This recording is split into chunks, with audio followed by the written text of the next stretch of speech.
جب سیدنا ابراہیم علیہ السلام آگ سے سلامتی کے ساتھ باہر نکل آئے تو آپ نے ایک مرتبہ پھر ان لوگوں کو دعوت دی، مگر یہ قوم ہٹ درم ہی رہی اور ایمان نہ لائی۔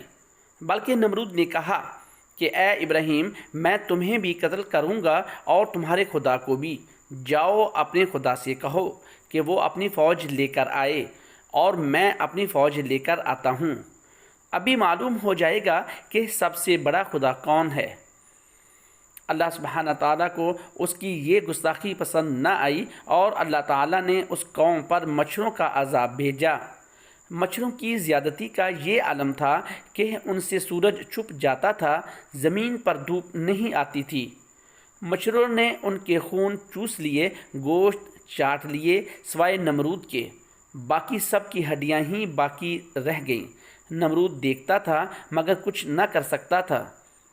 پھر ایک مچھر اس کی ناک کے راستے میں دماغ میں گھس گیا اور کئی سال تک اس کا مغز کاٹتا رہا۔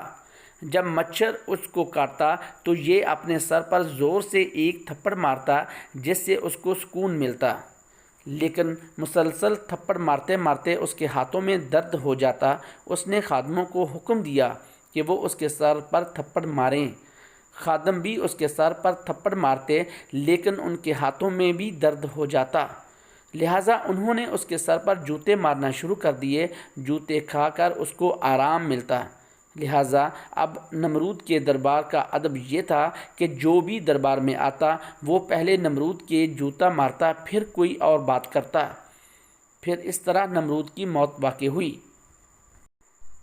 ایک چیونٹی اپنے کھانے کا سامان اٹھائے گھر جا رہی تھی۔ راستے میں اس کی ملاقات ایک بھیڑ پیلے رنگ کا پروں والا کیڑا جس کے کاٹنے سے بہت تکلیف ہوتی ہے سے ہوئی۔ بھیڑ نے چیونٹی سے کہا، تم اپنے کھانے کی چیزیں کتنی محنت سے جمع کرتی ہو، پھر بڑی مشکل کے ساتھ اٹھا کر اپنے گھروں تک لاتی ہو۔ اس طرح کی زندگی گزارنے سے تو موت اچھی ہے۔ دیکھو میری زندگی کیسی مزیدار اور پرسکون والی ہے۔ میں گھومتے پھرتے جو چاہتی ہوں کھاتی ہوں اور وہ بھی تازہ تازہ۔ کبھی کبھی تو مزیدار چیزیں کھانے کو ملتی ہیں۔ یہ دل دکھانے والی باتیں کہہ کر وہ بھیڑ وہاں سے اڑی اور قریب ہی گوشت والے کی دکان میں گوشت پر جا بیٹھی۔